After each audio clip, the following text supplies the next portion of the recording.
So often we are influenced by a special person in our childhoods. Sometimes it's a relative or a family friend, a teacher or a fictional character, and sometimes it's a combination of things. For me, Steve Irwin was an inspiration for what I wanted to become when I grew up. His love and admiration for animals and wildlife was deeply touching and inspiring. He was ferociously protective of the creatures people were usually terrified of, and showed how magnificent they truly are. He wasn't afraid to be himself, on or off screen, because he felt that he was never the true focus. The animals were. Steve was born on February 22, 1962, in Melbourne, Australia, later moving to Queensland. Both of his parents were animal enthusiasts working in herpetology as well as wildlife rehabilitation.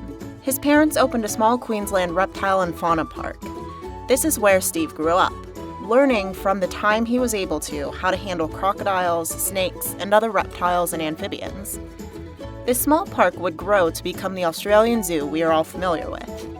In 1991, Steve met his soon-to-be wife, Terry, who was visiting wildlife rehabilitation facilities in Australia. They were soon married, and they recorded footage of trapping crocodiles on their honeymoon.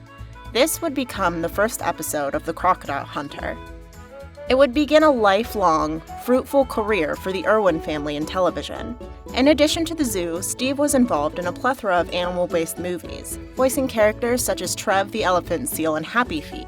He was also featured in The Wiggles, on plenty of late-night TV shows, and in films like Dr. Dolittle 2.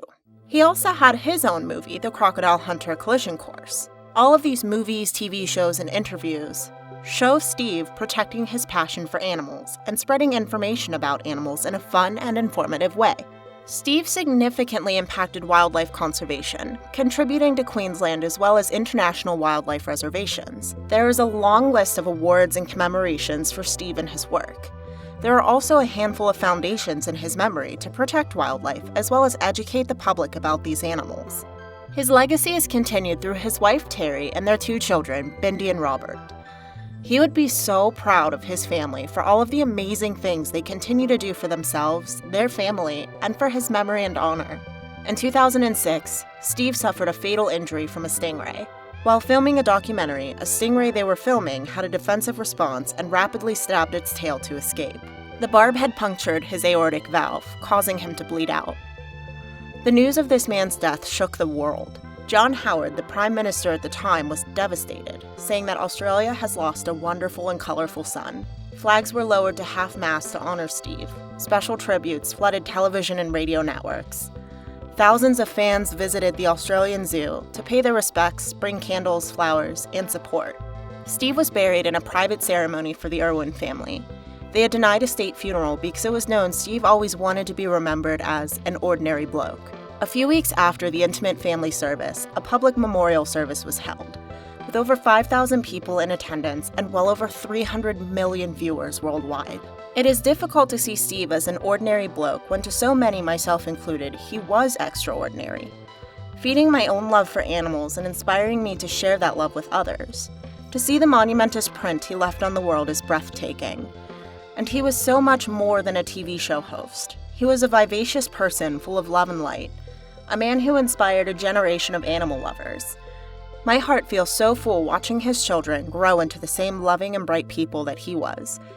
When a passion as strong as what Steve had for animals touches the world, it cannot fade away but only become stronger because of those who were inspired by it. Is there anything in this world that would want to make me give away what I'm doing now? Yes. Yes, there is. When my children can take the football that I call wildlife conservation and run it up. When they're ready to run up our mission, I will gladly step aside. And I guarantee you it'll be the proudest moment of my life. And my job will be done like my mum and my dad. That, and only then, then and only then will I know that I have achieved my ultimate goal. To be able to stand aside and let them run up my mission. Because that's what I did for my mum and dad, and I'm really proud to tell you that. By crikey, I got tears flowing out, and I'm holding them back. I'm trying so hard to hold them back, but I'm just doing what they wanted me to do. They created a wildlife warrior. I am that. And they were able to stand aside to varying degrees. And I'm able to run that ball up, mate. I'm running it up. You know what? The opposition's hard and it keeps coming, but I ain't stopping until my kids can run it up for me, and then I'll stand aside like my dad. With all the loving memories in honor of Steve Irwin.